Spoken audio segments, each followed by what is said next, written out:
Going to get started. I thank you, Senators Johnson and Cassidy, for co-leading this roundtable. And of course, I thank the panelists for being here. You're being here, you're doing a great public service by testifying at this roundtable. Today, we're going to discuss a matter of significant importance. Through congressional oversight, we're trying to hold executive branch accountable, not just in the area of children exploitation, but it's a constitutional responsibility for all facets of the government. We're discussing protecting children from exploitation and harms when they arrive in the United States without a parent or a guardian. During the previous administration, we frequently heard very sharp criticism from Democrats that Trump was putting kids in cages. In reality, these children were housed in a facility and their well-being was a top priority. The mainstream media was outraged when the Trump couldn't account for 1,500 migrant kids. Yet Biden has literally lost over 85,000 kids, and we don't hear a peep about it from the media, and that's stunningly unacceptable because the media has as much responsibility to hold all of government responsible, not just through congressional oversight.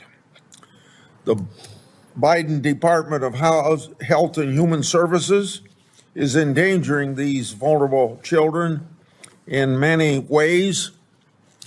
HHS is placing children with sponsors who aren't fully vetted. HHS has reduced background checks. HHS has failed to make sure identification documents submitted by potential sponsors are really authentic. HHS isn't doing legally required home studies. And that, of course, is just the tip of the iceberg. These problems are now a full-blown crisis. This administration's failure to secure the southern border has resulted in huge surge of unaccompanied children. That failure, coupled with this administration's order to speed up processing of these children, has resulted in serious risks to those same children. In 2015, I raised concerns about HHS rushing children out the door to a sponsor who wasn't vetted right. HHS has now admitted it has cut the length of stay down more than 20%. Now, that's not more vetting, that's more rushing, just like Secretary Becerra wanted, and an assembly line using his words. In late 2015, I received whistleblower information that minors were being released to sponsors with criminal records that included domestic violence and child molestation, potentially life-threatening for those individuals. I asked this during a February 26th Judiciary Committee hearing on this very issue, and I quote myself, "How many more minors have been released into the care of others who claim to be their parents or family friends who don't really care about their well-being?" End of my quote. When I last chaired the Senate Finance Committee, I launched an oversight investigation with my colleague, Democratic Ranking Member Wyden, now chairman of that committee, and we did it on these very same issues. That investigation carried over into my ranking membership on the Judiciary Committee the last Congress. Our bipartisan investigation revealed HHS's failure to conduct basic oversight needed to ensure the safety of children from sexual and physical abuse at its shelters. Unfortunately, children are still suffering, and HHS has failed to get its act together. Accordingly, I've continued my oversight work on the Budget Committee. No matter what committee I'm on, this issue will remain important to me. I've recently expanded my ongoing investigation.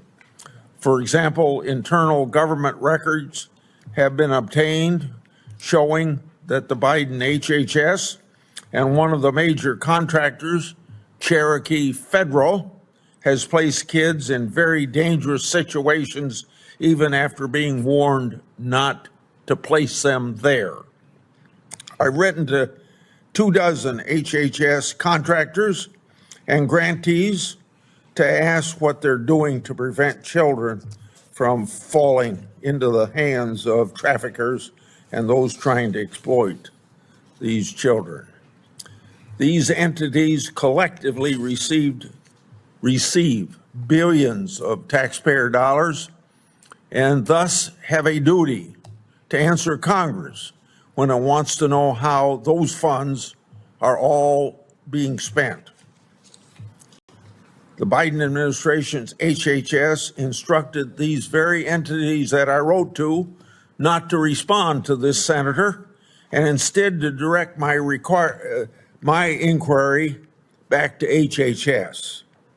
Now, this is obstruction, just like what the Biden EPA tried to do in my oversight work of some of those contractors.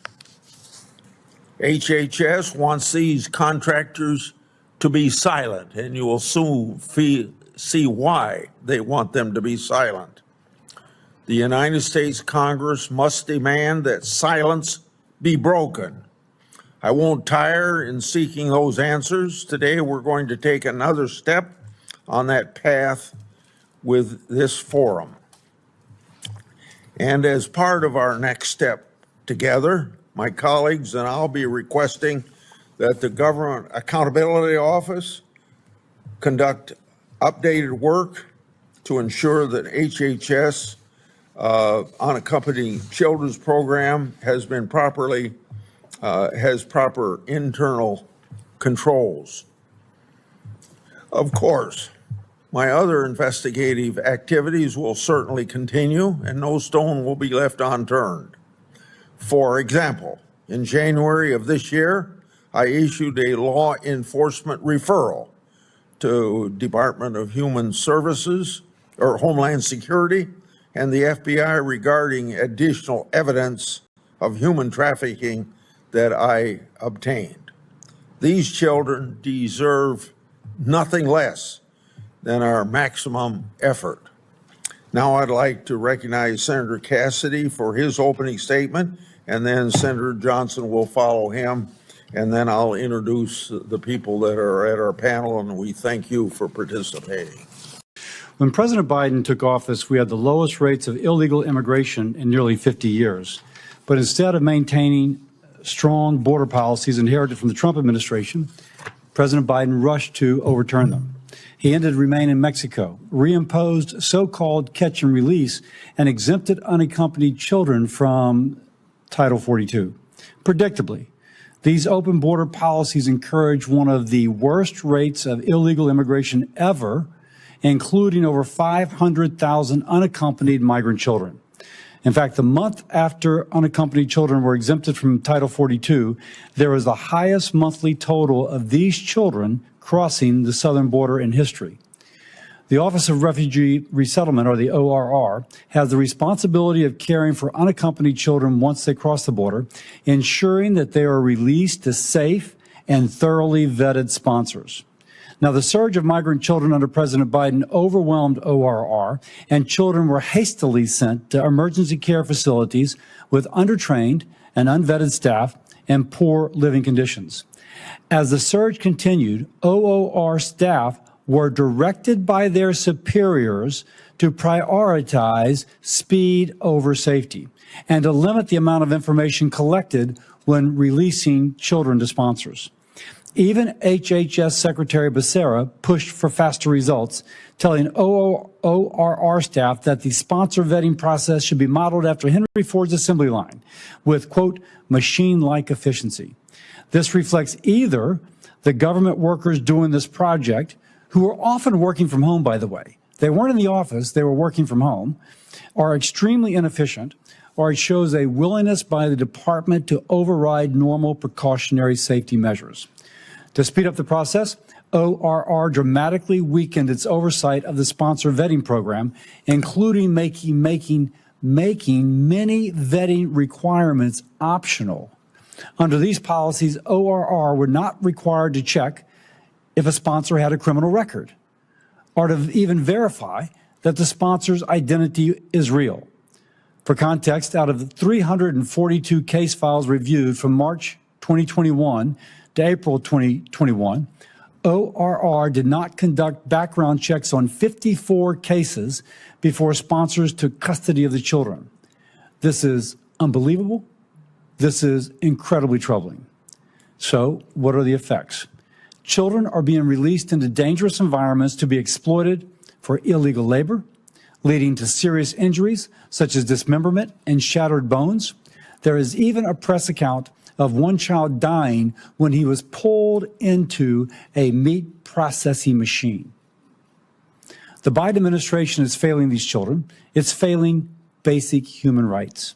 It seems to have decided it's more politically expedient to release children as quickly as possible without going through essential checks to ensure children are not being released into harmful environments to be abused and exploited. For years, members of Congress, my colleagues and I, have urged the Biden administration to make real reforms to ORR and protect these children. Instead, ORR released a final rule codifying nearly all of its failed sponsor vetting policies and put these failed policies into agency regulations. I appreciate Senator Grassley's leadership in championing a Congressional Review Act to overturn this harmful rule and to hold the administration accountable for its activities that put these children in danger. As ranking member of the HELP Committee, the committee with oversight over ORR and child labor laws, I'm investigating the Biden administration's failure to protect migrant children from exploitation. Since 2023, I've sent 7 letters to multiple federal agencies, including the Office of Refugee Resettlement and the Department of Labor, seeking information to better understand the effects of Biden's policy. Now, regrettably, the Biden administration has refused to cooperate with our investigation, failing to respond altogether, are providing vague responses copied and pasted from press releases. Perhaps more shockingly, it has even prevented private entities from cooperating with our investigation. When I requested information from an ORR contractor intimately involved with the sponsor vetting process, ORR attempted to block them from answering our questions, instead referring our inquiries to the HHS Secretary of Legislative Affairs. This blatant lack of transparency with the American people is reprehensible. Frankly, it's hard to see this as anything other than an effort to cover up and shield the Biden administration from scrutiny for its mistreatment and mishandling of unaccompanied children, perhaps particularly in an election year with the president behind in the polls. Stopping the exploitation of children should not be partisan. This is not a Republican or Democratic issue. When vulnerable children are harmed or die at the expense of bad policies, everyone should be outraged. Everyone should be seeking to do things better. President Biden, you have the power to prevent this. You can secure our border and reform ORR to protect children from harm. Unfortunately, you're choosing to manage the border crisis as a messaging issue for your campaign rather than addressing the humanitarian catastrophe that has resulted from your policies. If exploitation of children will not force this president into action, I'm not sure what will. Thank you to our witnesses for coming today to speak. We must protect vulnerable children from further harm. Thank you. My primary point is what we're going to be discussing today, examining, revealing, should come as no surprise to anyone. We've known since the start of the Biden administration, I don't know how many times I've said it, that Biden and his Democrat colleagues, their open border policy facilitates the multi-billion-dollar business model of some of the most evil people on the planet. Drug traffickers, human traffickers, sex traffickers. This has been obvious. I became chairman of Homeland Security in 2015, the last 2 years of the Obama administration, all 4 years during the Trump administration. We held something like 36 hearings on the problems associated with illegal immigration.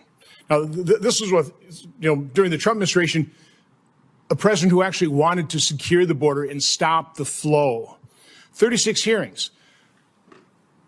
In one of those hearings on June 26, 2019, we heard testimony about a 51-year-old man who was apprehended before they did an identity blood test, DNA test. He confessed that he came across the border posing as a family unit with an infant child that he bought for $84.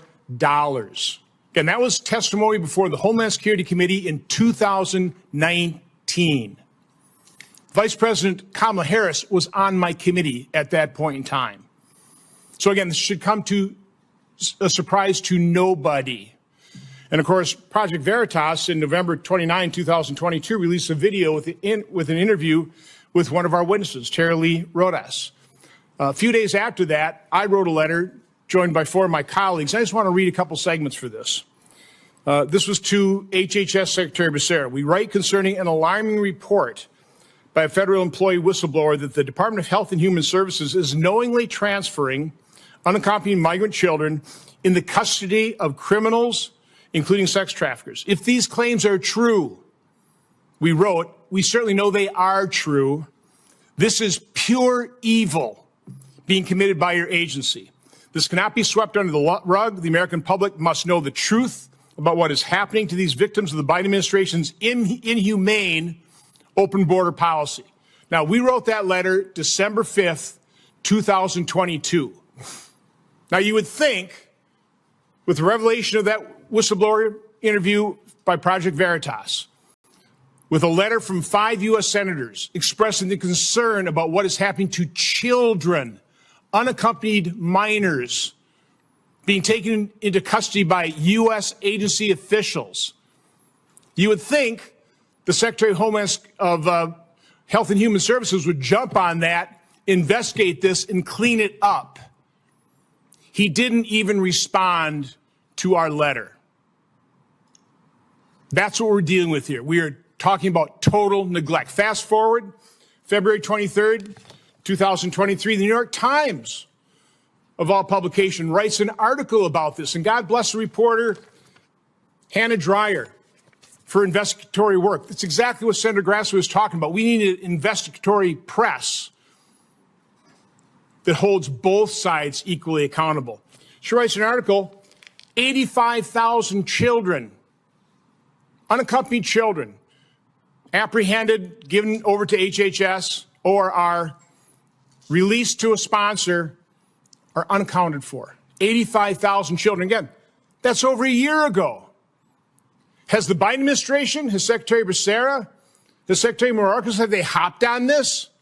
Have they put all hands on deck to dig into this, make sure this doesn't happen, that these children are protected?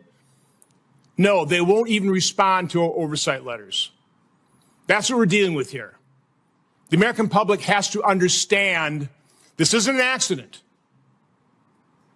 They want an open border. They caused this problem. They're well aware of the inhumanity, of the depredations being visited on the people that they claim to have a humane open border policy for.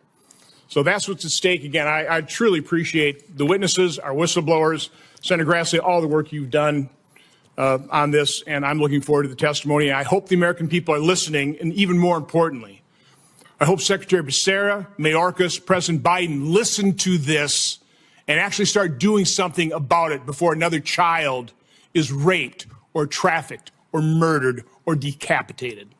Thank you. I invited HHS to attend, but they unfortunately declined as you can understand exactly what Senator Johnson said about their willingness to discuss this either by letter or in person. Notably, on June 26 this year, I wrote a letter to HHS requesting records relating to sponsor vetting, among other items. The due date for production was yesterday, and I get the same result that Johnson got because HHS has failed to respond. Tara Rodas is an employee with the Council of the Inspector General on Integrity and Efficiency and has been part of the Federal Inspector General community for 18 years. She's also a fellow at the Research Center for Excellence to Counter Human Trafficking. Tara served as a federal detailee to HHS Emergency Intake Site in California in 2021. Deborah White is an employee with the General Services Administration with over 17 years of acquisition, contracting, and project management experience. And like Tara, she was detailed to California Emergency Intake Site in 2021. Both Tara and Deborah will speak in their capacity as whistleblowers, and they don't speak on behalf of their current employees. Dr. Gerald Sadowski is a professor, criminologist, and recognized expert on human trafficking. He conducts research in Central America and at the U.S. border on trends in human trafficking. Thank you all for appearing, and I'd like to now turn it over to Senator Cassidy. It's my pleasure to introduce Secretary Siobhan Harris, Secretary of the Florida Department of Children and Families. Secretary Harris began her career as a social worker and has now spent over 2 decades doing policy and administration in the field of health and human services. Today, she'll speak about the impact of President Biden's immigration policies on the state of Florida and the decisions the state has had to make with regards to licensing ORR facilities.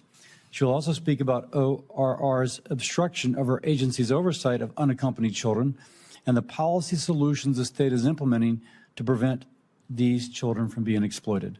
Secretary Harris, thank you for making time to be here today to share your insights on this important topic. Thank you, Senators Cassidy, Grassley, and Johnson. As Secretary for the Florida Department of Children and Families, the safety and well-being of Florida's youth is my top priority. I'm honored to have this opportunity to share the stark reality of what unaccompanied illegal immigrant children face under the Biden administration's failed border policies. The Biden administration's intentional refusal to secure our border or enforce our immigration laws, which require proper vetting of foreign nationals, has led to an unprecedented surge of illegal border crossings, including hundreds of thousands of unaccompanied children. The Office of Refugee Resettlement strives to place vulnerable youth with supposedly vetted sponsors. However, due to the overwhelming volume, they cannot keep up, creating a perfect breeding ground for predators and those with malicious intentions to take advantage of those unfortunate circumstances. This issue has been worsened by the federal government's lack of transparency, putting these youth and all Americans at great risk as some individuals pretend to be minors to commit crimes in our country. We've witnessed this firsthand in Florida. Thankfully, Florida has a strong leader in Governor Ron DeSantis, who has been leading the fight against this issue by strengthening laws, supporting law enforcement efforts, and allocating significant resources to combat human trafficking. Florida has stopped licensing foster and group homes working with ORR until a cooperative agreement was reached with the federal government. This action was necessary due to inadequate vetting of sponsors and lack of follow-up by ORR to ensure the safety and well-being of the children placed with their sponsor. We interviewed a young girl who shared that on her journey over the border, people in her group were robbed, several girls, including her, were raped, and she witnessed a decapitation. This is the reality the federal government has created by failing to secure our border. The Department of Health and Human Services never agreed to our request for a cooperative agreement. Their spokesperson very clearly stated that they would not agree to the level of transparency sought by the state. As a mom, I can only imagine the desperation a parent must feel to send their child away alone to travel through harsh conditions for what they believe will be a better life. The reality is that in many instances, these minors are being trafficked across countries, placed with strangers, and forced to work illegal jobs to pay back the coyotes who brought them here. They may endure all kinds of abuse at the hands of their so-called sponsors or federal government approved. In Florida alone, we've seen a 35% increase in verified abuse cases for UAC since 2021.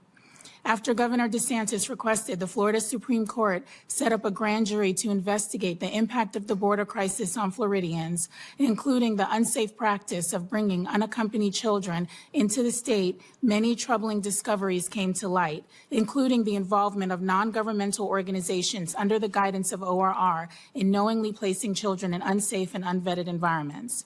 We've observed that decisive action to tackle illegal immigration has been effective. Governor DeSantis has signed the strongest anti-illegal immigration laws in the country, which prohibit driver's licenses for illegal immigrants, ban sanctuary cities, and require hospitals to track and report the number of illegal immigrants they see every day, which led to a more than 50% decrease in the amount of funding spent on Medicaid for illegal immigrants. We appreciate your interest in this critical issue. Our hope is that Congress can be armed with the information needed to hold ORR accountable and can demand greater oversight. Thank you.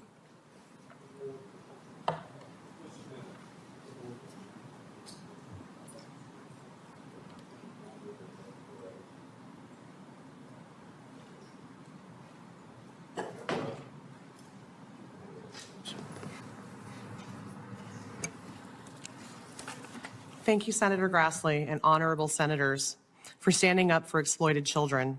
My name is Deborah White. I'm a federal employee that was detailed to the Health and Human Services Office of Refugee Resettlement, HHS ORR, in the summer of 2021 to help unaccompanied children entering the country. As a Hispanic American and professional with certifications in project management and contracting, I believed that my language and professional skills could be valuable in reuniting children with their families. What I discovered was horrifying. Make no mistake, children were not going to their parents. They were being trafficked with billions of taxpayer dollars by a contractor failing to vet sponsors and process children safely, with government officials complicit in it. In June of 2021, I discovered the first case of trafficking and along with my counterpart, Tara Rodas, reported it. But children continued to be sent to dangerous locations with improperly vetted sponsors. One case in Florida had over 12 children linked to one sponsor at multiple addresses. Children were sent to addresses that were abandoned houses or non-existent in some cases. In Michigan, a child was sent to an open field, even after we reported making a 911 call after hearing someone scream for help, yet the child was still sent. When I raised concerns about contractor failures and asked to see the contract, I was told, and I quote, "You're not going to get the contract and don't ask for it again." So I took it upon myself to create trainings for significant incident reports of sexual abuse and for flagging trafficking in order to equip case managers. But children continued to be sent to dangerous places. We never saw sponsors face to face, and fake documents were rampant. When we questioned documents, HHS ORR leadership said, "You're not a fake ID expert, and your job is not to investigate the sponsor. Your job is to reunify the child with the sponsor." Contacting the Guatemalan consulate in regards to fake documents resulted in a reprimand by the HHS ORR official stating, "That's not your job, and you are never to contact the consulate again."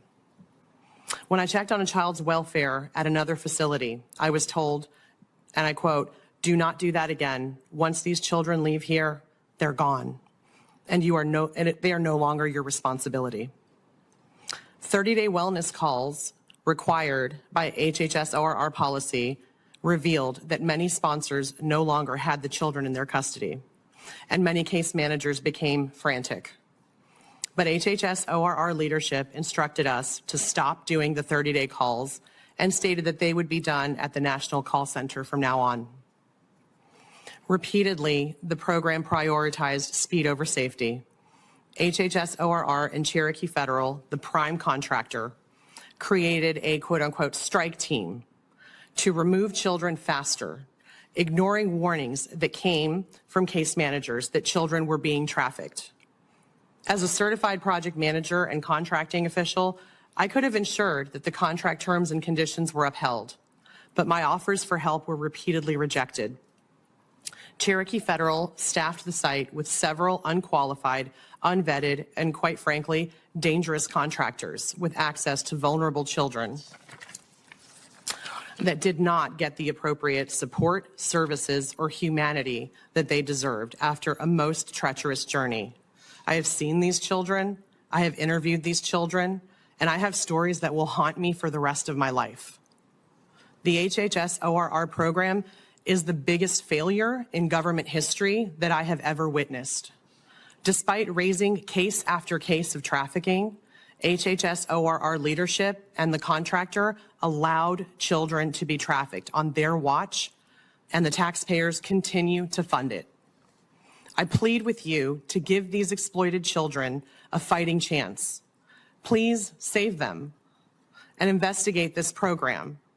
We've spent countless hours with Senator Grassley's staff as part of this investigation. Despite these tremendous efforts, children continue to be trafficked into America, and we are paying for it. Please understand, this is taxpayer-funded child slavery, sanctioned by our government and brought to you by NGOs like Cherokee Federal. We're the United States of America. We can do better, and by God, we must do better. I cannot stand by and do nothing while children's lives are at stake. Can you? Please, I urge every senator to investigate this matter as Senator Grassley is doing. And I plead for every American to demand action. Thank you. Thank you.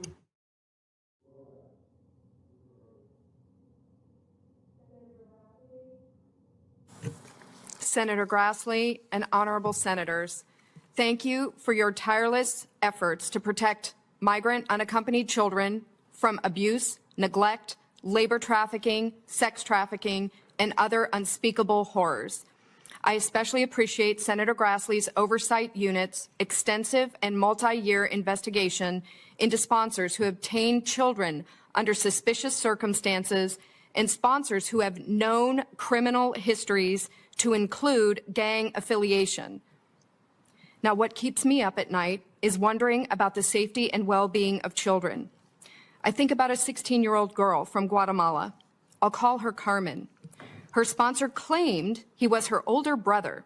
But after Carmen was released from the Unaccompanied Children program to her sponsor in North Carolina, she appeared in a photo on his social media. He was touching her inappropriately. It was very clear her sponsor was not her brother. Later, Carmen appeared on her sponsor's social media again. This time, she was alone. She was all dolled up. Her hair was styled, her makeup was done, and her shirt was unbuttoned. The ORR federal field specialist said Carmen looked drugged and that she was for sale.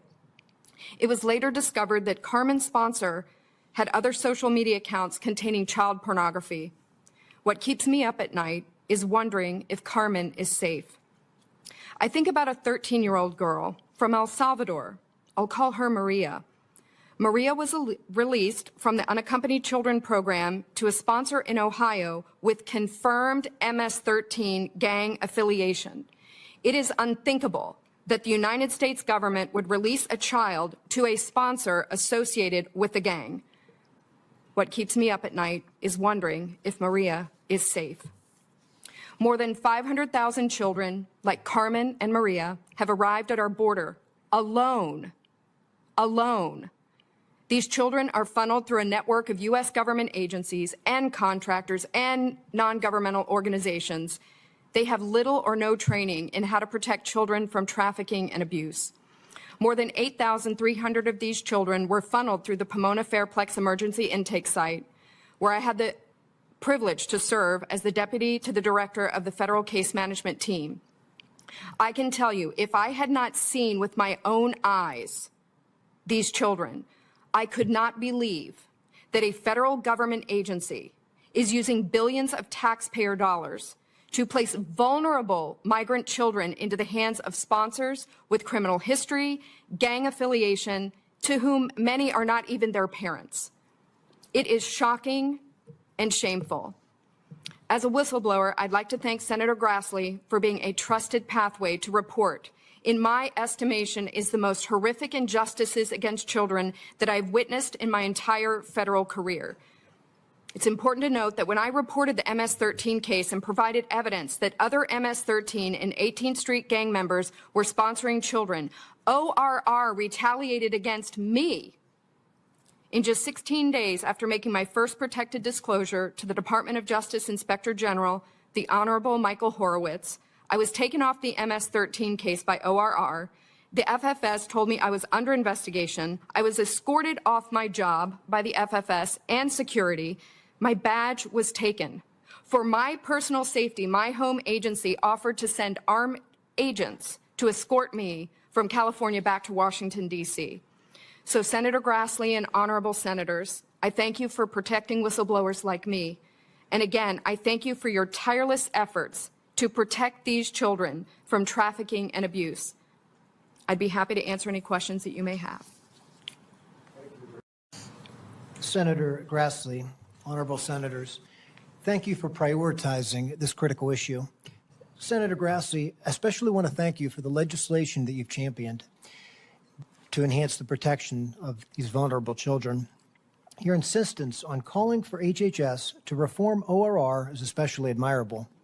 I also want to thank you for your ongoing investigation of potential trafficking and exploitation of children in the ORR program responsible for placing unaccompanied children with sponsors in the United States. Thank you, sir.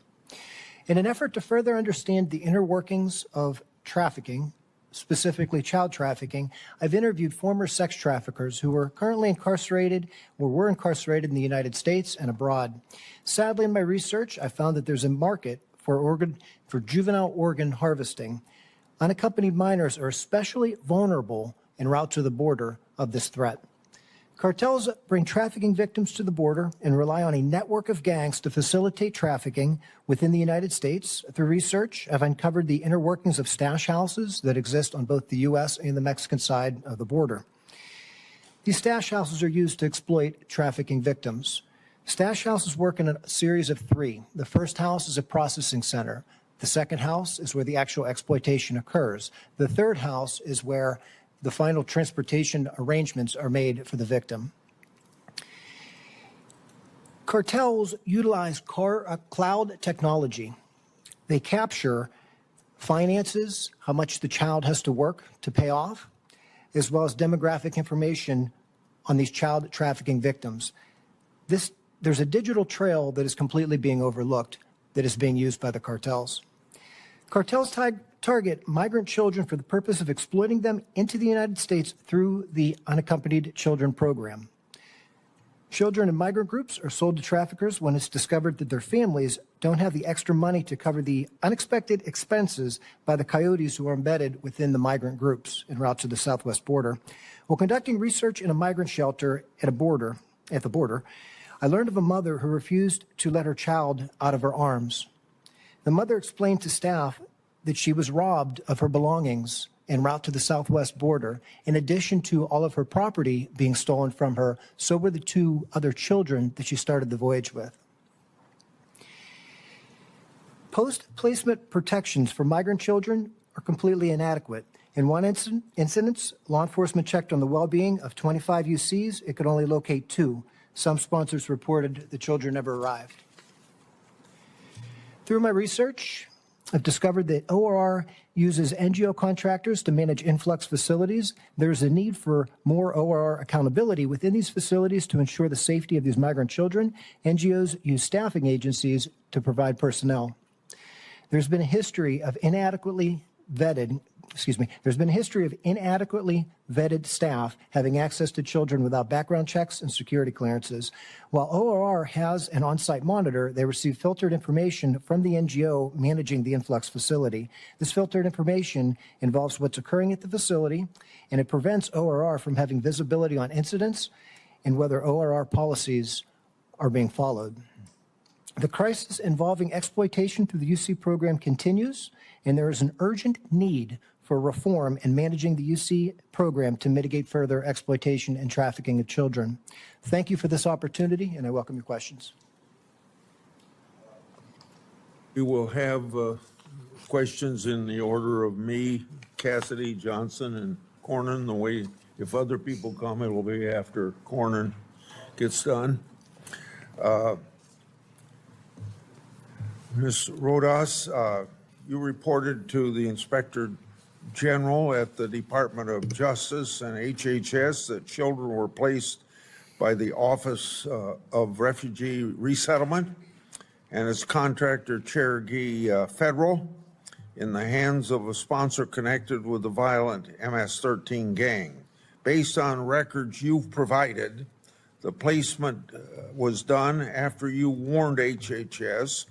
Now, I've obtained a statement from another employee to substantiate your shocking allegations. Now, I think you spoke to this in your opening statement, but let me ask this question. If you want to add anything that you didn't have time to add, you can. Could you describe in more detail the placement of children with sponsor connected to a violent gang and the retaliation you endured after you reported this placement to the Inspector General? Would you like to speak more to that subject, or have you said all you can on that point? I'd be happy to tell you more. I'd be happy to tell you more, Senator, and I would like to again thank you for your commitment to whistleblowers. Thank you. So early in the morning on September 3rd of 2021, I sent out an urgent do not release advisory. It was for two 13-year-old children who were being sponsored by an MS-13 affiliated sponsor in Ohio. The advisory went out to HHQ staff.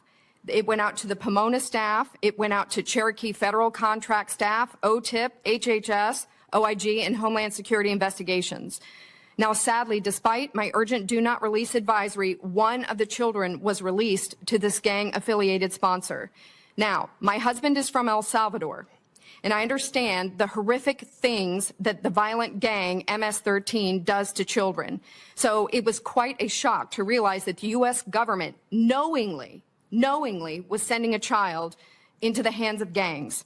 So I made the decision to take a different pathway, and that's when I reached out directly to the Inspector General of the U.S. Department of Justice, the Honorable Michael Horowitz. And over the next few days, I made 4 protected disclosures. 2 to the Department of Justice OIG, and 2 to the HHS OIG. This resulted, I'm sad to say, in lightning speed retaliation. After just 10 days after my first protected disclosure, I was taken off the MS-13 case. The following day, I received an email from a masked headquarters, HHS headquarters. It was a UAC migration email that we used for submitting trafficking cases. I suddenly received an email from them, and they outed me to the entire site that I had been in contact with the OIG. So they copied HHS staff, all my on-site colleagues. I mean, they outed me as a whistleblower. And just 5 days after that, on September 21st of 2021, as cover for action, they falsely accused me of wrongdoing. I was instructed to clean out my work area of all my personal belongings in front of my peers. I was escorted off the site by the federal field specialist and security. I was told I was under investigation. When we reached the guard station for badging out, my badge was taken by security. And as I had mentioned, for my personal safety, my home agency offered to send armed agents to escort me from California back to Washington, D.C. I can assure you it was a harrowing journey that no whistleblower should have to go through. No whistleblower. So again, Senator Grassley, I thank you for the question, and I thank you for your support of whistleblowers. Okay, one follow-up. When you were at your HHS facility in California, What training, if any, did HHS require on how to identify and prevent trafficking? Well, sadly, you want me to start? Sorry. So the Office of Refugee Resettlement is not a law enforcement organization or an investigative agency. So I think that's something we really need people to understand. HHS is not investigative. So they have a decade, though, of evidence showing they're incapable of identifying trafficking concerns, documenting those concerns, and then reporting. And further, their refusal to share information with law enforcement is going to continue to result in children being put with dangerous sponsors who abuse and exploit them. There's not sufficient training for them to be able to tackle this mission, to properly report it, so that children are protected. Right, and to further answer the question, sir, what training, if any, did HHS require on how to identify and prevent trafficking? None. As a matter of fact, there weren't any types of training, not document fraud training, not trafficking training, not sponsor vetting training, nothing, which is why I took it upon myself to create trainings to equip the case managers that were well-meaning, but without training on how to do their job. There was no practical application or operational hands-on training, period. That's why there were complete and utter chaos in the case management division, and that's why children ended up in the hands of traffickers, amplified by the fact that many case managers had no idea how to safely process these children because they had just answered an ad on Indeed or attended a hiring event at the hotel next door, only to be brought on the next day with no training, and in some cases without cleared background checks. One could argue that this many pervasive failures could only be the product of system by design. HHS knows there is zero accountability once the children leave their facility, which is why speed is consistently prevailing over safety. So much so that teams called the strike teams I talked about earlier were established to move children out faster. Many times a case manager would arrive at work on Monday morning only to find out that one of their children had been ripped away and shipped out before they could conclude their findings.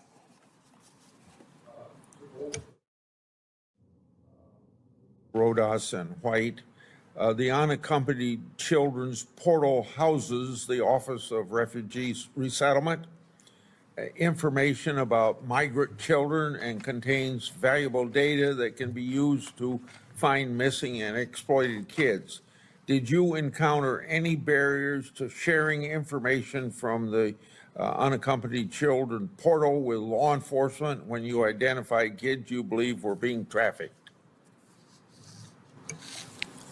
Thank you for the question, Senator. So there was zero training on how to identify document fraud and prevent trafficking, both of which were prevalent in the HHS ORR Unaccompanied Children's Program and has been for over 15 years.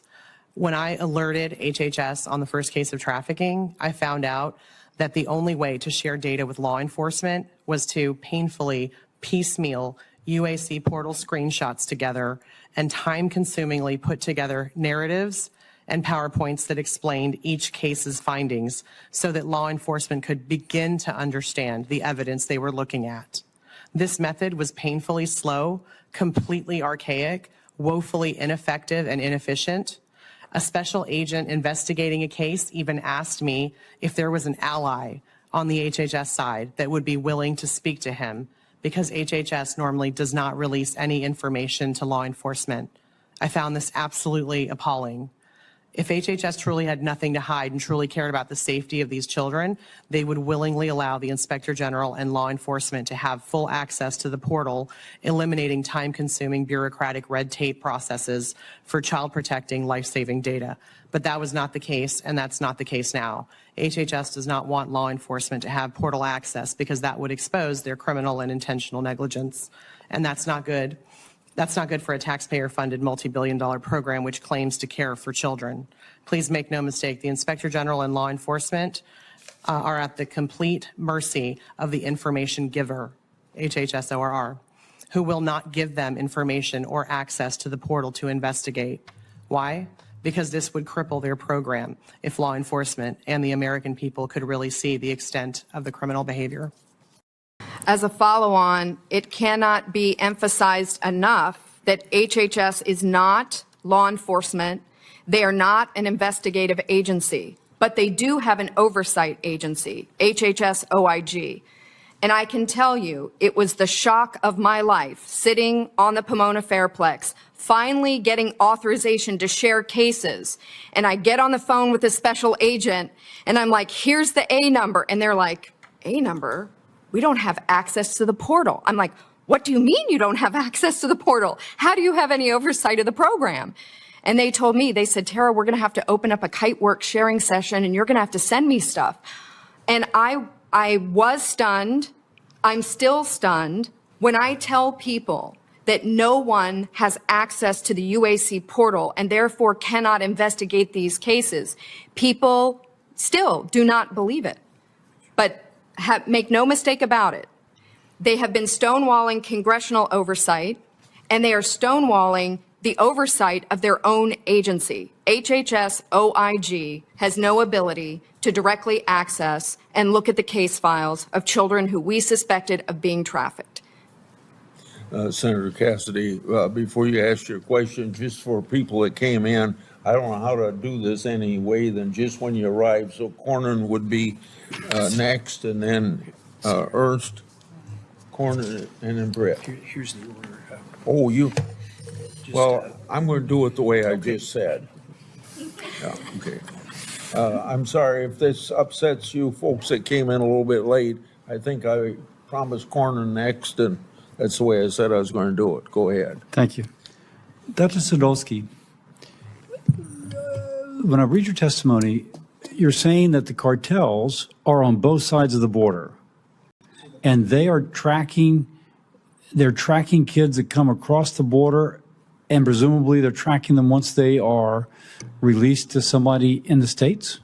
Thank you for your question, Senator. So the cartels are bringing the children to the border in a very organized fashion using cloud technology to maintain a track of these children. Once they get to the border, they're told who to ask for to be their sponsor. The process works through, they go through ORR. The child says they identify the person they wish to be the sponsor.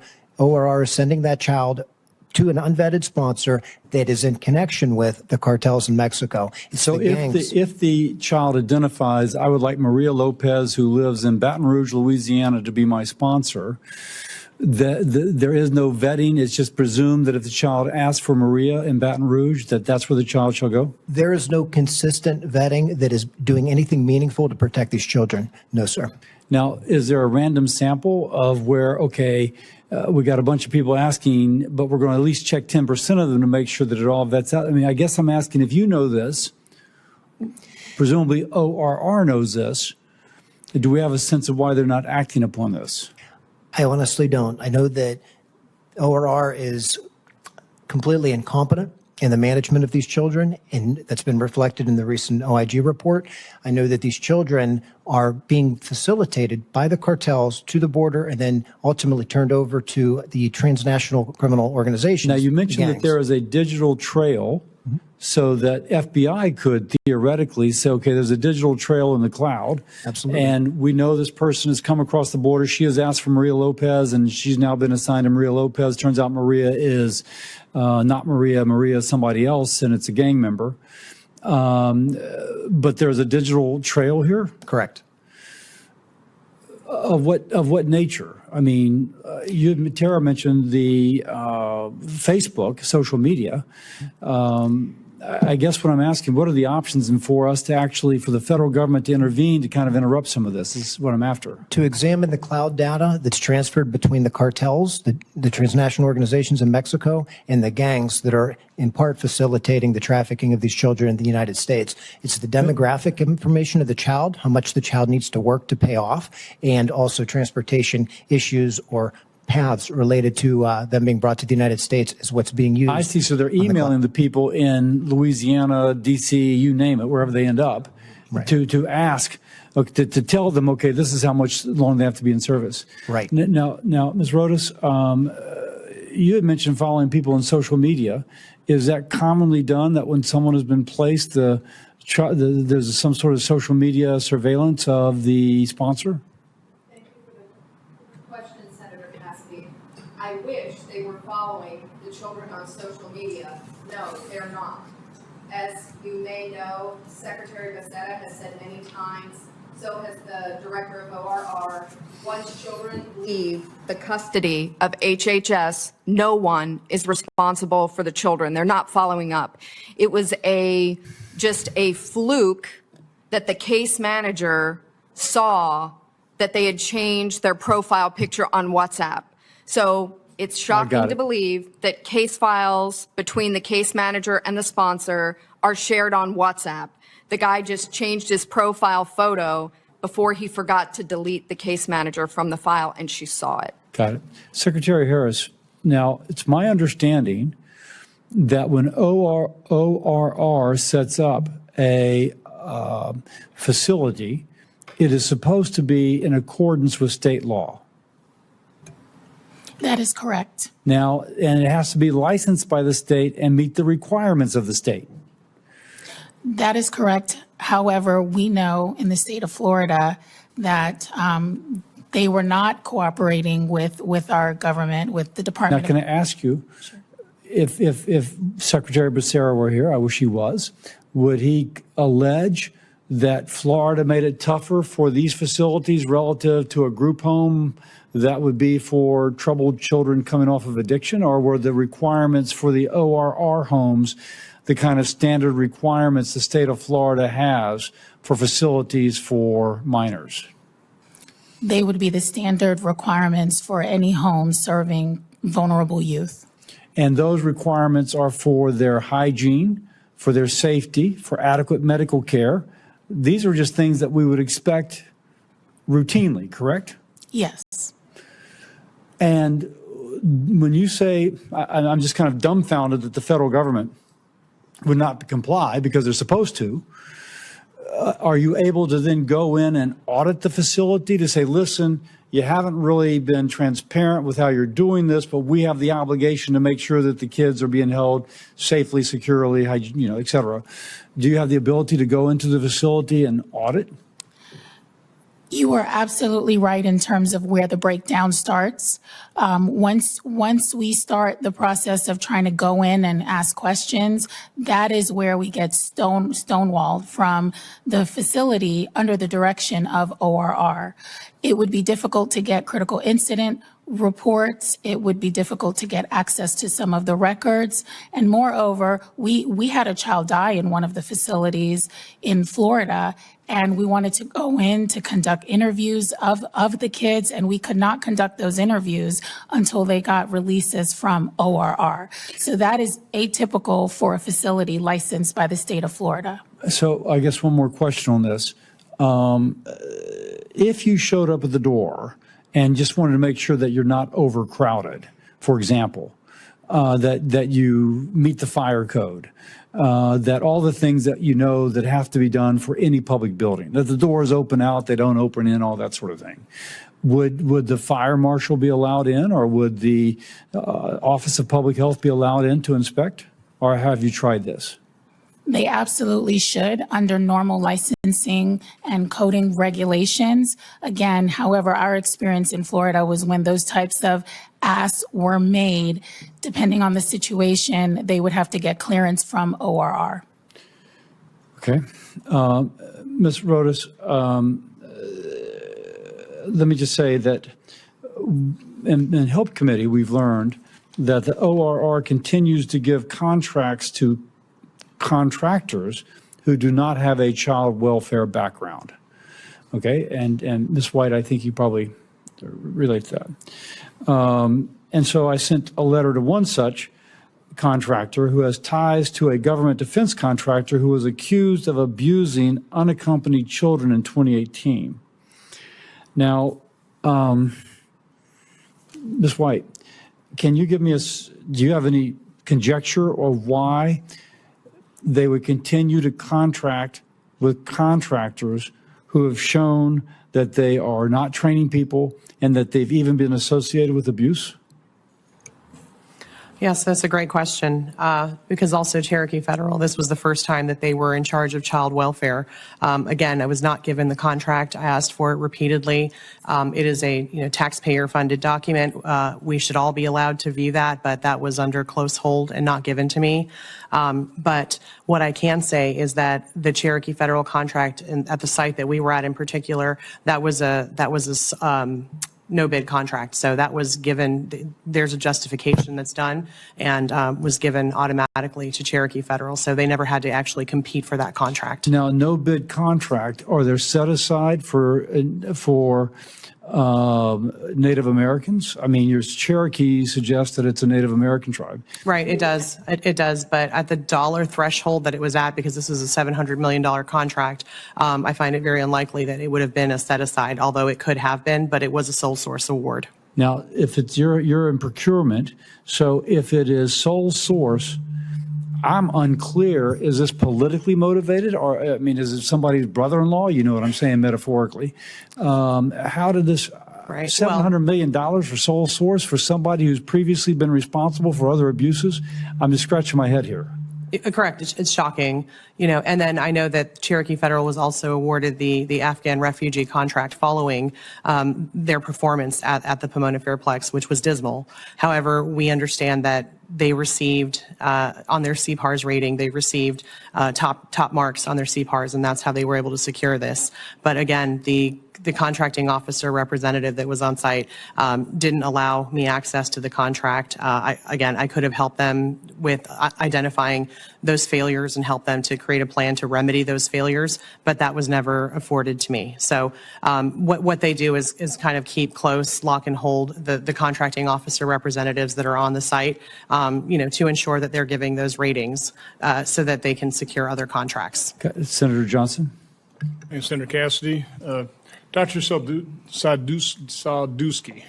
I'm awful at that. Sadowski, sir. Okay, good. In my opening statement, I talked about a hearing I held in 2019 where we had testimony that they sold an infant child, an infant boy, to a 51-year-old man to comprise a family unit to exploit our immigration law for $84. As chairman of the committee, I've been down to Central America. I've heard the depredations of, again, the reason I call them some of the most evil people on the planet, and you hear what ISIS has done, these people do things even worse.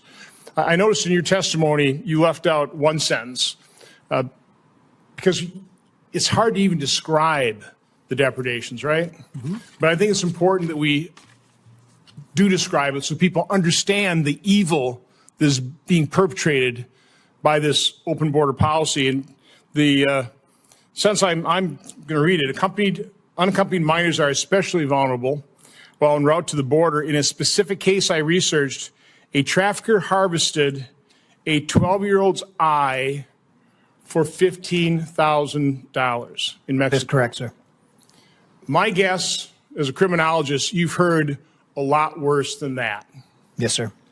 Yes, Senator. You want to share any of those things? Again, I'm not trying to be morbid here, but I think it's extremely important that people realize this isn't just, we're just not inconveniencing these people. This is human depredation. Right.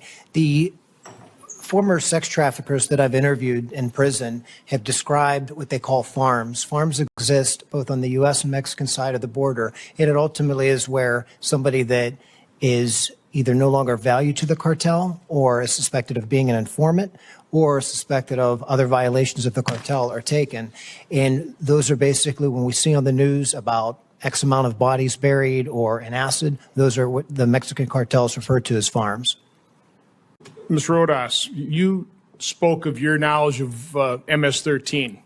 Also, as Chairman of Homeland Security, we held hearings on these gangs. I mean, what they do just for initiation is horrific. I'll read you. This is out of to become a homeboy, a Chico's, an initiate must commit at least one murder of a rival gang member. Once Chicos were voted in by members of a clique, leaders would slowly count to 13 while gang members beat the prospective member. That's just an initiation, right? They got to murder a rival member, and then it goes worse from that. I mean, what they actually do to girls, the mutilation, the rapes, the murders. So you're aware then, in your whistleblower, and what you saw our government agencies, and by the way, this isn't willful ignorance. It's not willful negligence. This is malevolent to allow children, knowing full well the children have been sold, that people's eyes and organs are being harvested, that boys and girls are going to be raped and mutilated and, in the end, buried in a farm. They released MS-13. Can you describe a little bit in terms of what you know about MS-13? Well, sadly, as I said, my husband is from El Salvador, and 15 years ago, El Salvador was one of the most violent places on the planet. So we're talking the entire globe, run by gangs like MS-13 and 18th Street Gang, known as transnational criminal organizations. But a DHS whistleblower revealed in 2021 that members on transnational criminal organizations like MS-13 and 18th Street Gang began for the very first time this new and emerging threat of sponsoring children through the UAC program. Understand, in the history of the UAC program, it had never happened before. Never happened. Why is it that we now have these violent gangs? And in the particular case that got me walked off the site, it just so happened this female operator worked in a hotel. How convenient. So understand, these are known sex traffickers, labor traffickers, drug traffickers, and have no regard for human life whatsoever. And if anybody saw the recent interview of Tucker and Bukele, Bukele, the president of El Salvador, said that MS-13 is involved in satanic ritual abuse and sacrificing children.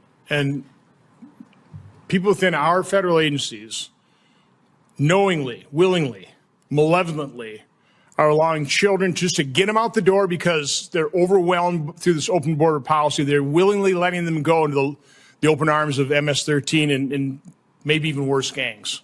Yes, Senator, and I wish I could tell you What is your different. current status? I mean, you were retaliated against. Have you been returned to work? Have they made you whole in terms of retaliation? Are you still being retaliated over? Well, very fortunately, I was a detailee to HHS. So at the time that they put me under investigation and walked me off the site, I think they believed my home agency would fire me.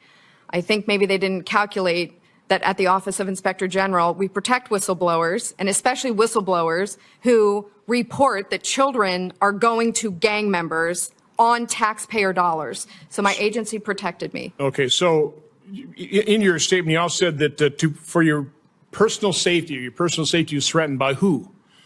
By the gangs? By the agency? Why did you feel threatened? Why did you need escorts? Well, what's interesting is at the moment, I was just scared just that they had done this to me. I thought I was going to lose my job. I didn't think I was in physical danger. They thought I was in physical danger. But by who, though? By the gangs? What's interesting is that they feared that the retaliation would be from the agency, not from the gangs. That's quite telling. In my letter, reacting to your interview by Project Veritas in November 2022, we wrote, it's not only my letter, four other colleagues, the most reprehensible claim by Ms. Rodas occurred when she raised concerns to command center executives. These are HHS agency employees about placing another unaccompanied child in a questionable home. According to Ms. Rodas, someone told her, quote, "I think you need to understand we only get sued if we keep kids in care too long. We don't get sued by traffickers. Are you clear? We don't get sued by traffickers." So my question is this malevolence. Who? How many? Again, I'm not expecting you to name names right now. Have you turned those names over to the Inspector General? Have you reported on the supervisors, these executives who, so these names are known? Yes, Senator, they are known. Has any accountability, has there been any discipline enacted or taken out against these individuals? So to my knowledge, Senator, we're not made aware of ongoing investigations. Of course not. I'm sure you've heard that from this But I side mean, of the have you table seen anybody? before. Have you seen anybody walked out? No, sir. Their belongs in a cardboard box and shown the door. No, Senator. I haven't seen anyone suspended or debarred. Ms. White, what about you? No, I have not. Not one person has, to my knowledge, Again, have you provided names of individuals who Yes. knowingly just looked the other way, Yes. knowing exactly what was happening to these children? Yes. You've provided names. I've provided names. I was not walked off the site because I didn't have a MS-13 case, but I had multiple cases that I reported on. One in particular where we sent 329 children to an address in Houston, Texas, right? Two buildings, two garden apartment buildings. That's a really generous foster So, family, isn't it? Very kind of them. Take on Very kind of 329 them. kids? Yeah.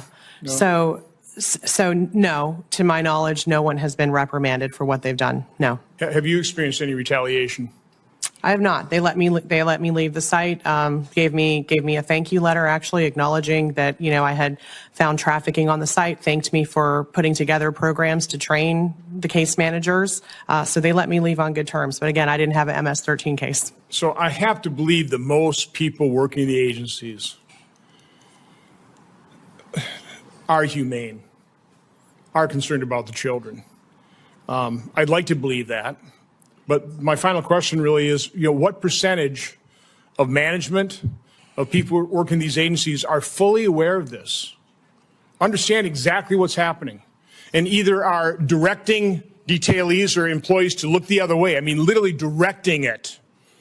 So they're completely responsible and culpable versus just acquiescing and going, I can't be as brave as these two whistleblowers. I'm just going to keep my head down and keep my job. Can you give us some sort of feel for the people who are actually culpable versus what percent know it but aren't willing to come forward? Well, the HHS staff knows they won't be held accountable. As you can see, you've sent letters to them. They don't even answer them. So they know nothing's going to happen to them, absolutely nothing. However, there are good people that are working on these sites and working at HHS, but they're terrified to come forward. Tara Rodas and I have a certain level of protection because we work at different agencies and we were just detailees for a temporary amount of time. However, the HHS workers, they are terrified. They have seen examples made of people that come forward. So any HHS whistleblower gets fired. They're terminated. So this is a department that is rotten from the top. To the core. And again, the question is, how far down does it go before you just get to the people who just want to keep their heads down and are terrified of, the snakehead at the top? Just to summarize, out of the 10 million migrants who have come across the southern border in the last 3.5 years, about 500,000 of those are what we are calling unaccompanied minors, UACs, unaccompanied children. And just to Ms. Rodas and Ms. White, just if you can confirm for me, the Border Patrol, once these individuals show up, and I appreciate, Dr. Sadulski, you're pointing out that they're not really alone because they're accompanied to the border by the cartels, the coyotes, the human smugglers. And once they show up at the border, the coyotes, these criminal organizations know what the process is by which these children will be dealt with once they are turned over to Border Patrol. So the Border Patrol has 72 hours, I think, in which to turn the children over to the Office of Refugee Relocation, which is part of the Department of Health and Human Services. Is that right, Ms. Rodas, Ms. White? Yes, sir. And so what we are talking about, Dr. Sadulski, you said there is no uniform process to vet the sponsors with whom these individual children will be placed. And we've heard a little bit about that. I want to ask another little sort of another twist on that. But the fact is, Ms. Rodas, as you said, that the Biden administration's position is once these children are placed with sponsors, they are under no obligation to follow up on the welfare or well-being of these children. Is that correct? That is correct. And that's a stunning and shocking statement that no one is responsible for a child once they are released to a criminal sponsor here in the United States. I think I've heard Secretary Becerra say that, well, it's up to the state child protective services to deal with those children. But the fact of the matter is the administration can't tell you whether these children are being trafficked, whether they're going to school, whether their health care is being attended to, whether they're being recruited into gangs or forced into involuntary servitude, correct? That is correct, Senator. And as shocking as it may sound, it appears to me they just don't care. Is that your conclusion as well? When you're talking about $7 billion a year in contracts, it goes beyond, right, do they care or not? Sadly, there are some people who care more about maintaining their contracts, maintaining their appearance of looking good, which is why HHS has lost control of their program. That's the bottom line, because they won't submit to transparency, accountability, and oversight. Well, what would happen at the border as these children are being turned over by Border Patrol to the Office of Refugee Relocation if appropriate vetting was taking place? Well, HHS is not a law enforcement organization, hence they would no longer have the program. Well, does the Office of Refugee Relocation have an obligation to do appropriate vetting of the sponsors? That is right now their responsibility, which they cannot do, and they don't have people trained to do that. Well, that's part of my point. And they can't handle the volume Correct. of people, correct? Correct. And so rather than allow the unaccompanied children to stack up and to create embarrassing pictures of children in cages and things of that nature at Border Patrol and other facilities, they simply release them to unvetted sponsors, correct? That is correct. Speed over safety. And Senator, I would add that apart from DNA testing that they used to do, there is no way to properly vet a sponsor. Okay, the sponsors that they're going to, if they have criminal history, you're typically going to find that in the country of origin. You're not going to find that no matter what kind of background check you do here in the United States. Right. So, Dr. Sadulski, the Border Patrol talks about pull factors in terms of in other words, what are the factors that incentivize both parents to send their children in the custody of cartels to the border?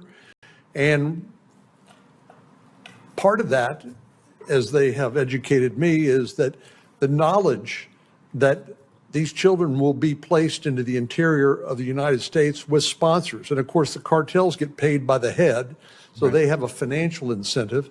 But is that an incentive for more and more people, more and more children to make this dangerous and harrowing journey to the border and then to be placed with unvetted sponsors in the interior? Right, Senator, a lot of these children are kidnapped, as well as parents are selling their children. And it's occurring in poor villages and communities in Guatemala, in the Northern Triangle countries. So, it's kind of it's a series of all three, right? They have some that are hoping to send their child for a better life. There's other times that they're coerced. In the case of juvenile organ harvesting, what happens is the traffickers will go into migrant camps, they'll go into these encampments, and they'll compel the parents to let the child go with the trafficker because they can get them to the United States quicker with the intention of harvesting organs. And my observation is that a significant number of these unaccompanied children are in fact 17-year-old or older males who, for all practical purposes, look like a grown man. But because of the opportunity to exploit this vulnerability with the way that unaccompanied children are processed and placed with sponsors, they are then released into the interior. I want to ask you specifically, Dr. Sadulski, about a couple of cases. Last August, 11-year-old girl in Pasadena, Texas, was sexually assaulted, strangled, and wrapped in a trash bag and stuffed in the laundry basket under the bed in her family's apartment. Juan Carlos Garcia Rodriguez was an illegal immigrant from Guatemala who was charged with the girl's murder. he entered the United States as a UAC in January 2023 and was placed with a family in Louisiana. In a second case, a 16-year-old Salvadoran illegal immigrant and an MS-13 member we've heard a lot about sexually assaulted and murdered Kayla Hamilton, a 20-year-old woman living in Aberdeen, Maryland. When DHS and HHS, Dr. Sadolsky, conduct background checks on UACs, what sources and databases are they consulting? And are there practices that they could or should follow, in your opinion, that would prevent release of violent criminals like Juan Carlos Garcia Rodriguez and Kayla Hamilton's murder? Right. Thank you for that question, Senator. So part of the problem is a lack of access to reliable data. So if somebody has a criminal history in El Salvador, it's going to be very unlikely that the U.S. government is going to be able to accurately track that criminal history. Interpol plays a role, but there's certainly still challenges. In terms of ORR, they will generally release information on a child. And I just want to offer, sir, this kind of reflects the problem. The problem is a lack of communication between ORR and federal law enforcement. If HSI or ICE will make a formal request for a specific child, that information will generally be released, but that's part of the breakdown. The issue is a lack of desire and funding to conduct meaningful and consistent services to check on the well-being of these children after they're placed with the sponsor. And that ultimately is what's leading to the trafficking. Then this was confirmed in a HHS OIG report that discovered ORR failed to conduct timely safety and well-being checks in up to 22% of the cases. And I could tell you from my experience in law enforcement that follow-up calls simply don't represent a meaningful welfare check. So we have a problem where the ultimate sponsors are not adequately vetted for the protection of these children. And in fact, the children, sometimes essentially a grown adult person, but they happen to be under 18 or at least claim to be under 18. Right. They are not properly vetted for criminal history on a routine basis. That is correct. Thank you. I ask unanimous consent to enter into the record statements from the Meat Institute and the National Chicken Council that discuss the impacts of the surge in unaccompanied children on their industry and the steps they are taking to prevent the exploitation. I grant myself this consent. And Senator Britt. Thank you. I want to tell you how much I appreciate the leadership of the three of you on this issue and putting this together today. Certainly appreciate getting to hear from all the witnesses too. Thank you for bringing your expertise, your stories, and being willing to tell them so that we can save more children and keep this from happening. I have been concerned about this issue throughout my first several months as a United States Senator. I've been here 18, 19 months now. And one of my very first hearings was with Secretary Becerra. And I remember talking extensively to him and asking questions, trying to expose the flaws, the enormous inadequacies of the UAC program. And in particular, I spent most of my time expressing concern about the fact that in March 2021, the Office of Refugee Resettlement, so ORR, that we've been talking about today, issued field guidance that actually waived background check requirements for adult household members and alternate adult caregivers identified in a sponsor care plan. I couldn't wrap my head around that. As a mom, to think about what is happening to these children, to think about the fact that there were no background checks. And obviously these were Category 2 sponsors, so meaning certain relatives of a child other than a parent. I wasn't satisfied with the answers that he gave me. And obviously the more and more we learn, the more and more that I am affirmed in that feeling. And I think the more that the world sees that The operational realities of this program are disgusting and despicable. And before I get to my question, I also think it's important that we note at the end of the day, many of the problems that we are seeing with the UAC program are yet another consequence of the immigration policies of this administration and that have encouraged extremely high levels of migrants to come here in the first place. I mean, the moment that President Biden took office in the first 100 days, he issued 94 executive orders. He immediately said, we're going to halt deportations, we're going to stop construction of the border wall, and we're going to give amnesty to millions. That encourages more and more people to come here, more and more people to take that risk, and more children to be put in these vulnerable situations. And the higher the levels of the illegal immigration that we have seen, obviously, they are going to put strains on every program, every policy, every procedure that was designed to deal with individuals, including these children at our southern border.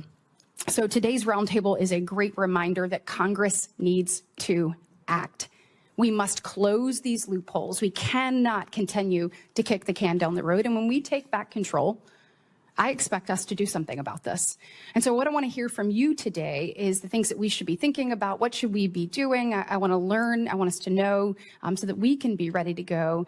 We can tell your story to the world and actually do something about it. Because I know many members that are sitting up here have pieces of legislation that would address some of these issues.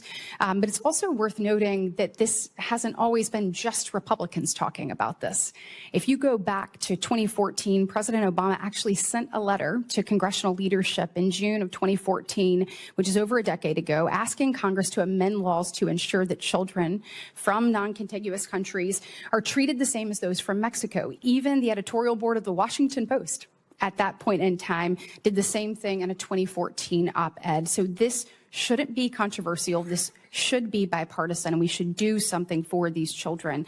And I want to start Ms. Rodas and Mrs. White, it is clear that even in your testimony and your answers today that we have created a culture within the administration, this administration has created a culture where they prioritize speed over safety when it comes to respect to the placement of children. Just as I talked about my questions with Secretary Becerra, it seems to me that we have a UAC program that isn't just working well, but it isn't fit for its purpose. And I think the reason the program isn't fit for its purpose has a lot to do with HHS departmental policy and management failures. If you look at section 2.5.1 of OOR's program guide for UAC's program, it lays out the background check requirements for potential sponsors of unaccompanied children. And so when you look at all of these things and you take a look at it, based on your experience, do you agree with me that HHS should revisit some of these policies and require FBI fingerprinting and criminal history background checks? You mentioned, obviously, even if we were to run a criminal background check here, it's talking about what is happening in the country of origin and obviously being able to bring those things together.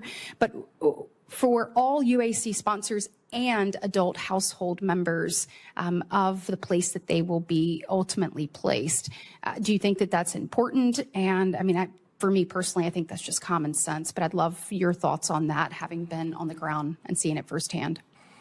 Yeah, so what I can comment first is obviously that the policies that you talked about worked, right? And that's indicative because less than 3% of the children that we saw on the site were Mexican.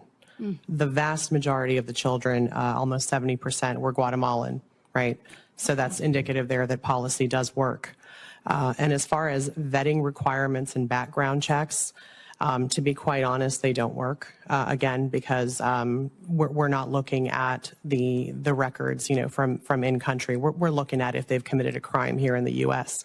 Very typically, these sponsors have just recently themselves come here because, again, we're talking about undocumented persons here in the country that are serving as these sponsors.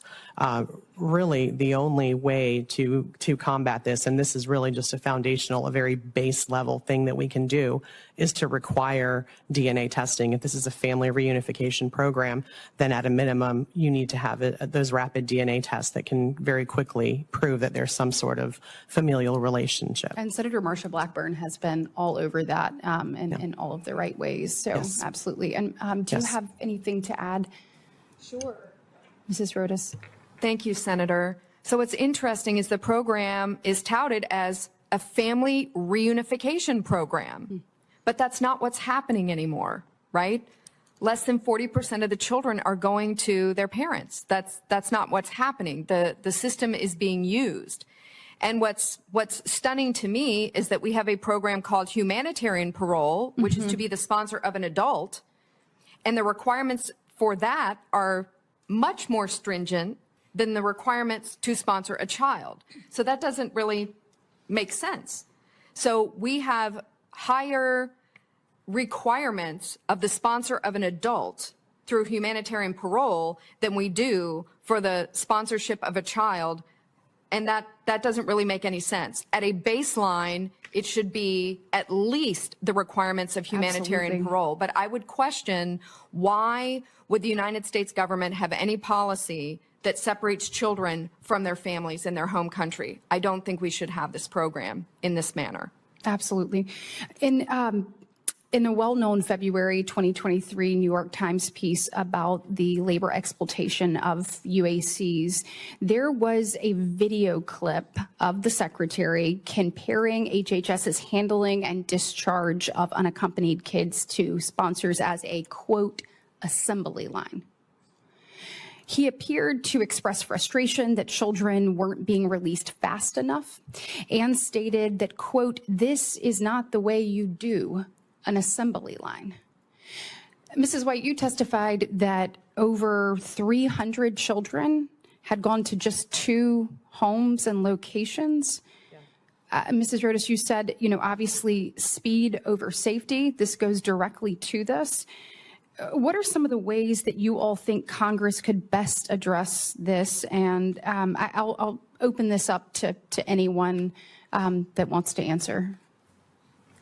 So I think we've talked about this a couple times. This needs to go into the hands of law enforcement agency, not Health and Human Services.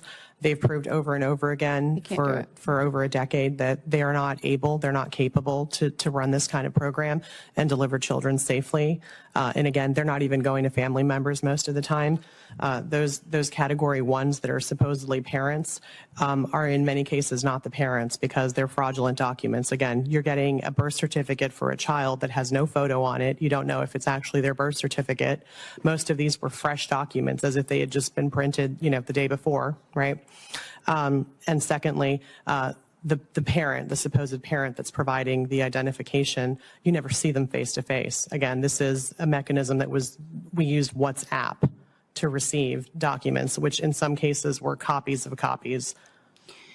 And Dr. Sadolski, I know that you've done like a number of just obviously research in this field, and in my remaining literal second, do you have anything in particular that you want to add as it relates to aspects of the program and the placement and the process that you think Congress needs to address? I know that you've been obviously zeroed in on bad actors and transnational criminal organizations, and I would just love to get your take on this as well. Sure, and I certainly agree with Ms. White. It really needs to be a law enforcement issue.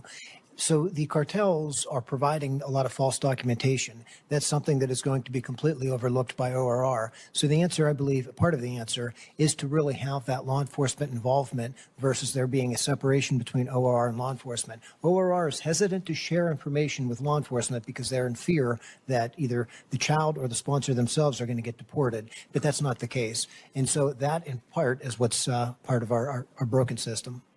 Thank you all so much. It is despicable we're allowing this to happen in the United States of America, honestly. Thank Senator you. Langford. Mr. White, you talked about there was a location where 329 children were all sent to the same location. What city was that in? Houston, Texas. So you became aware that you got 329 children that are sent to the same address. Who else knew about that? The entire executive leadership at Health and Human Services knew about it, as well as the Office of Inspector General and the HSI, Homeland Security Investigative Division. So were additional children being sent there even after it was identified that we had 100 children there, 200 children there, 300 children there? Yes, Senator. I think that before I left the site, that number may have been up to 500 plus So no real evaluation from there other than just keep sending them because that gets them out of here. Yeah, no, the PowerPoint that I put together to demonstrate what was happening, they said was speculative. And I think they told Tara that she had cultural bias, something like that, but they did not take it seriously. So you've got about 10 to 14 days in OR custody before they've got to be out, and it's some sponsor. At this point, what you're saying is it's pretty obvious we need more bed space here, so just send them anywhere besides here. Right. Is that what you're saying? No, that's correct. Yes, sir. So are these political appointees that were aware of this, or was this career employees at HHS that was aware of it? These are career employees that were aware, but also the prime contractor, which is Cherokee Federal. You had mentioned before that HHS employees are terrified to be able to be whistleblowers on this. Why? Yes, because they know absolutely they'll be fired. That they're scared to lose their livelihood. They're pretty well paid. Bureaucrats are pretty well paid, so they're very fearful of losing their position. So at this point, your statement is if they're terrified to lose their job because they know senior leadership at HHS will fire them for speaking the truth that people are being trafficked into locations. Absolutely, without a doubt. You've been able to share who the names are of people that seem to be putting this kind of pressure on HHS employees to be able to say, don't speak, just send? Absolutely. And at this point, have you seen any consequence for any of those individuals? I have not. Ms. Harris, let me ask you a question from the state perspective. I've talked to Javier Becerra, leader of HHS. We've talked specifically about the sponsorship issue in a public hearing under oath and tried to press him on people that are not legally present being sponsors in the country. He also assured me that we're letting the states know all about these locations and sponsors. Is Florida aware of every child that's being delivered into Florida by HHS? That is 100% a false statement by the Secretary. They are not transparent. After repeated requests for transparency from our agency, from our governor, to ensure that those kids, the welfare of those kids can be followed up on, Florida went the extra mile of demanding essentially that there be an agreement between our state and the federal government to continue to have these facilities operate in our state, taking in these kids. And one of the requirements was to ensure that that there would be welfare checks on these kids, that there'd be follow-up. I could not bring a child into my home to foster or to adopt without there being supervised visitation, home studies, background checks, extensive work being done to make sure it's a good match. At a bare minimum, we should require ORR to follow basic standards and requirements in ensuring that these individuals are who they say they are and that these kids are safe when they're placed in these homes. I would assume you would, as would my state of Oklahoma, would do the exact same thing as well, to be able to make sure that they're being put into a safe home on this. I've asked repetitively, do children need to be placed in the home of people that are not legally present in the country? And repetitively, HHS has just said, we're looking for family members. We're looking for sponsors. As I have visited the border multiple times, UACs that are coming across, 15, 16-year-old males, very typically, that are coming across have a piece of paper with them saying, this is the address, this is the location where I want to go, this is my quote-unquote sponsor. Of those quote-unquote sponsors, how many of those are family members? How many of those are somebody that's not a relative at all, as far as we can tell, or do we know at this point? Reporter Hannah Dreier at the New York Times, in one of her data analysis, showed that less than 40% of the children were actually going to their parents. So that defies the purpose of the program as a family reunification. If you're sending people to non-family members, and I think it's very important to note that under this new rule change, they have actually created a position called a unification specialist, instead of a reunification specialist. But the purpose of this program is supposed to be family reunification, but they know that's not what they're doing now. They're unifying children with random people here in the United States from a piece of paper that the child has turned in to Border Patrol. That defies belief. So these individuals do not have a criminal background check from their home country. And I would tell you, I've spoken to some of the previous leadership from Guatemala, and they're furious that we're keeping their children. They're furious about it. Yes. Their statement is, if an American child showed up in Guatemala and we kept them, what would you do?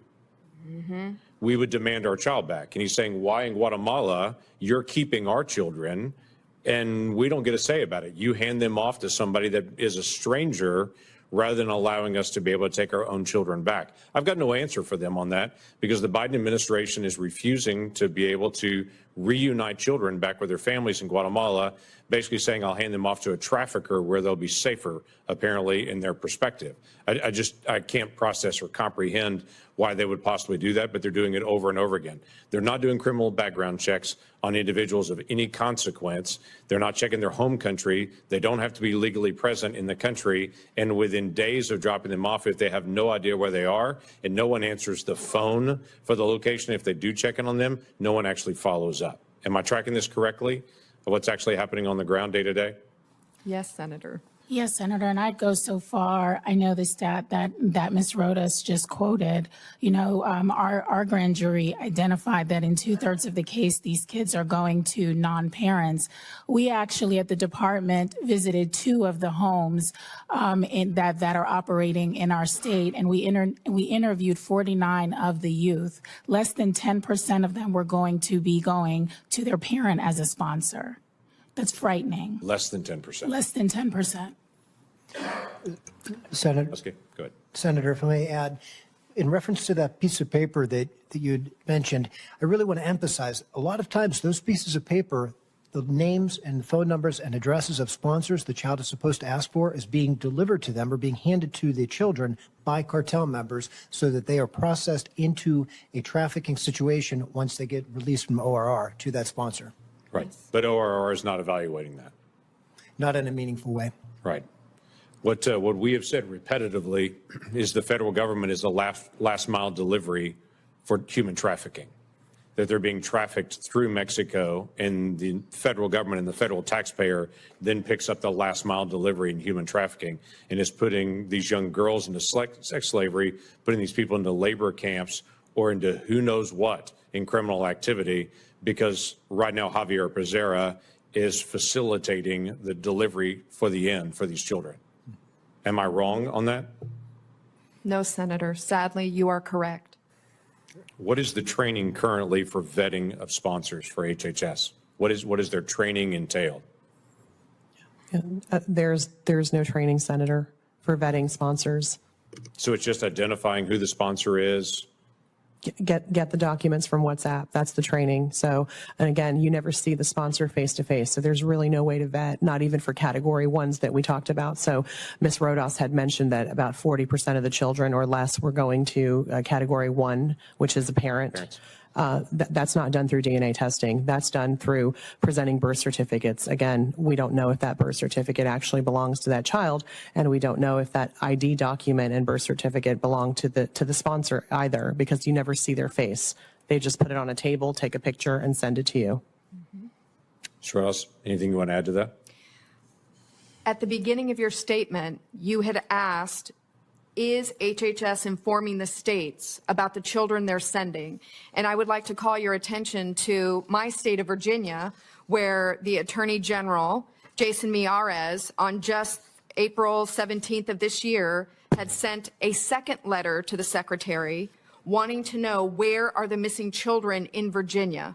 So in a small town of Culpeper, there are many missing children, Guatemalan children, and he's been trying to find them. He's been trying to get the information. Can you please just tell me for my state, who are these sponsors? To no response.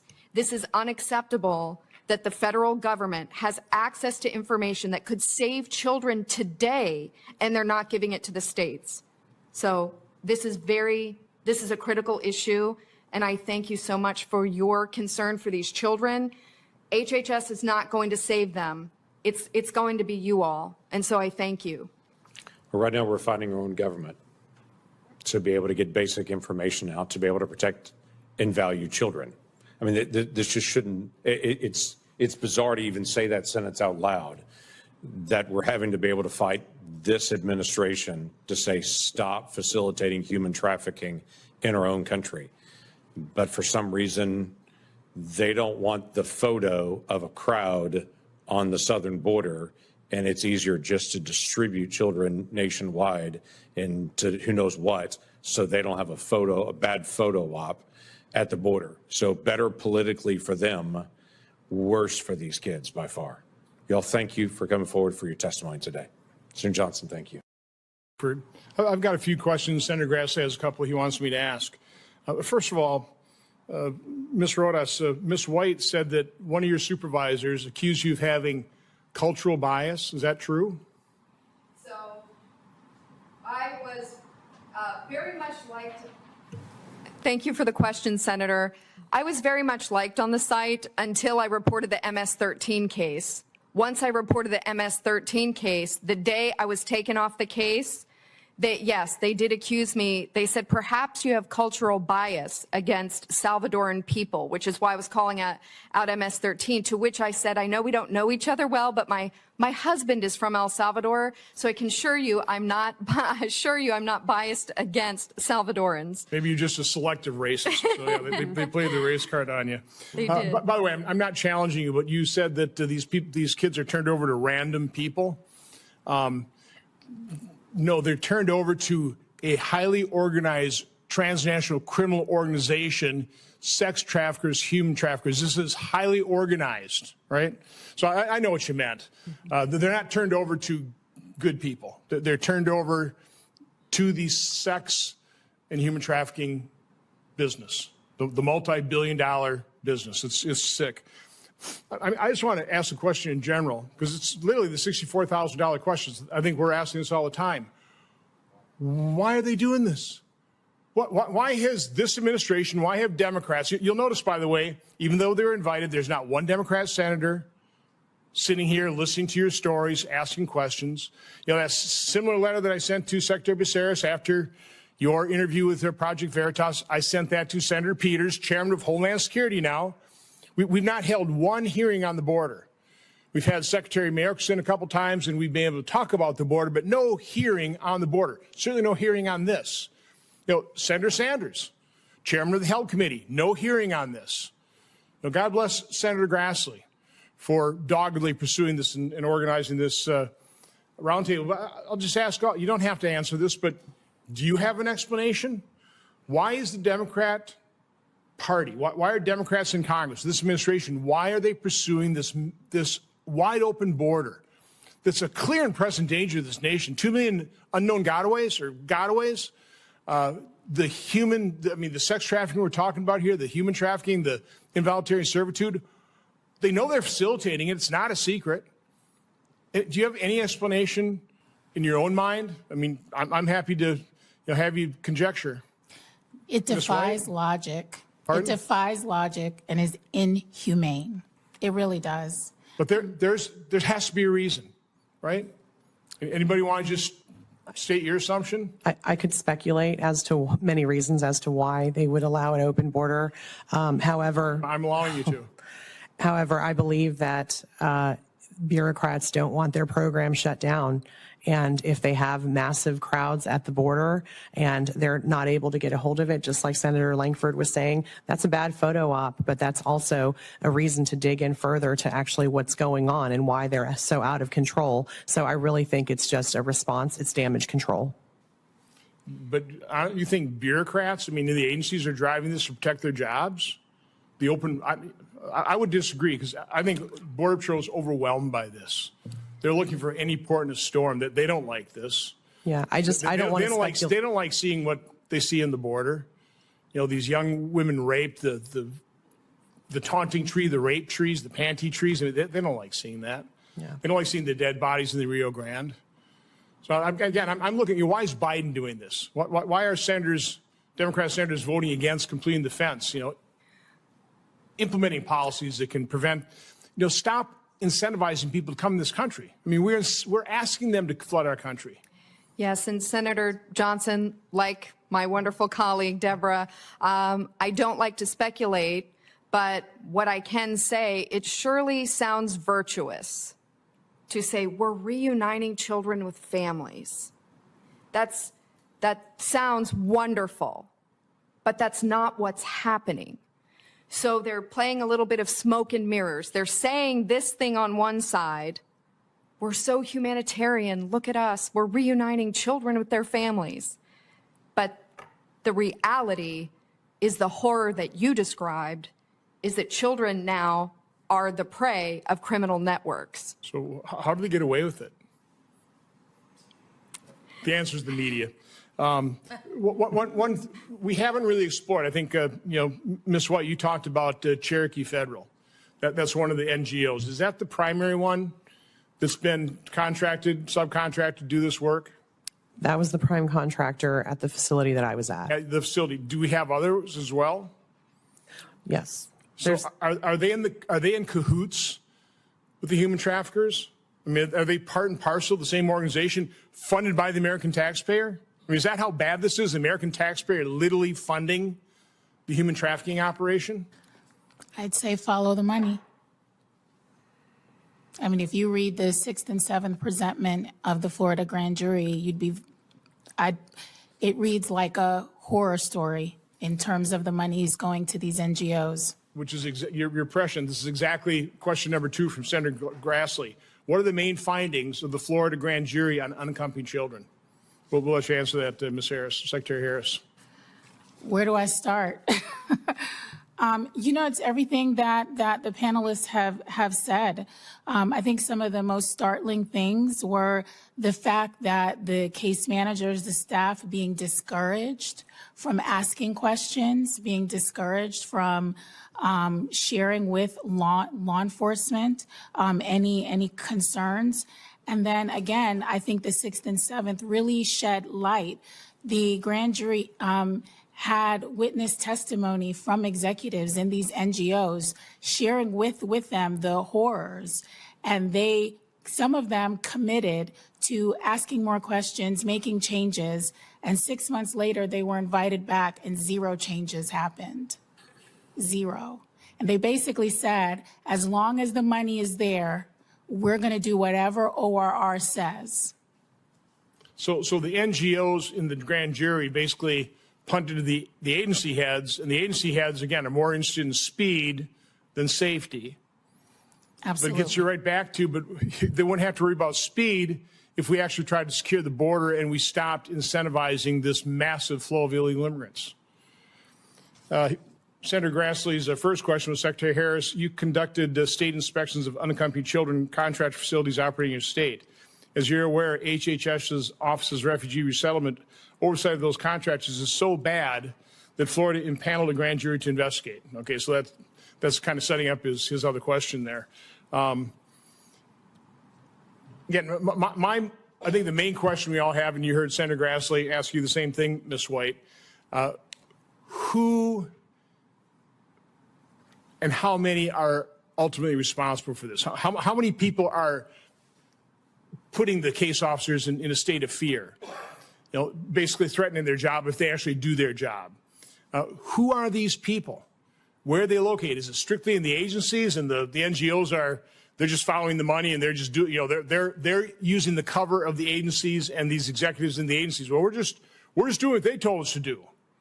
We're innocent. We're following orders. It's the federal government directing us. We're following orders. We're just doing, okay. I'm suspicious of that. I'd be interested to see whether they're going to do more investigations of these NGOs. We actually have evidence now of NGO providing a piece of paper to migrants before they get here. And one of the things in there is say, when you get to the U.S., vote for Joe Biden, which, by the way, I think that's the answer to the $64,000 question. Okay, I'll speculate. Let me just give each one of you again, thank you for your appearance here. Thank you for whistleblowing. Please encourage more people in the federal government to come forward.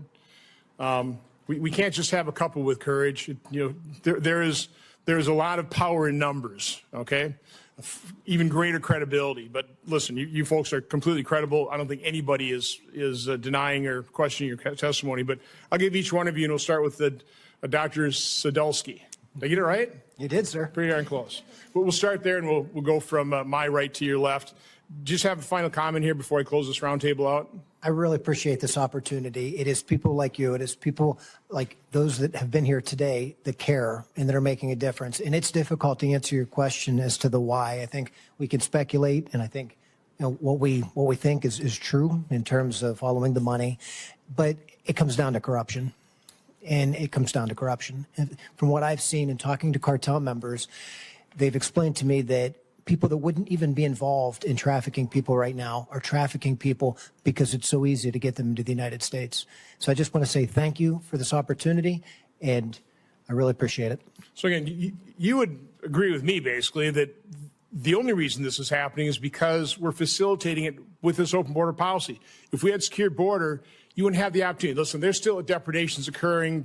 People are human trafficked, sex trafficked, but it wouldn't be happening at American taxpayer expense. It wouldn't be happening on our soil to the extent that it is. I mean, is that basically true? From what the cartel members that are incarcerated that have explained to me is that it's viewed as an open border, and it has increased the people that are ultimately getting involved in this.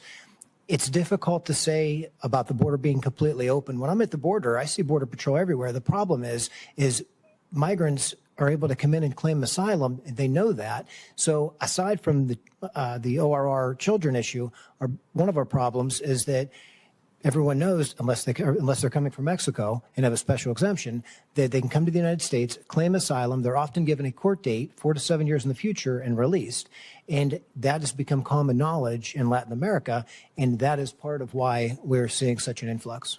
Senator Langford pointed this out. Literally, the U.S. government and NGOs we're paying are facilitating the final miles of the human trafficking and sex trafficking chain. They're acting like the post office with Amazon. They'll provide the last mile for that package delivery. That's what we're doing. And by the way, we know we've been doing this for years now. And it's just gotten worse. Secretary Harris, you have any final thoughts? First, I echo what Dr. Sadowski said. I want to thank you all for your attention, time, and commitment to this issue. It is a very important one. I have 3 words: secure the border.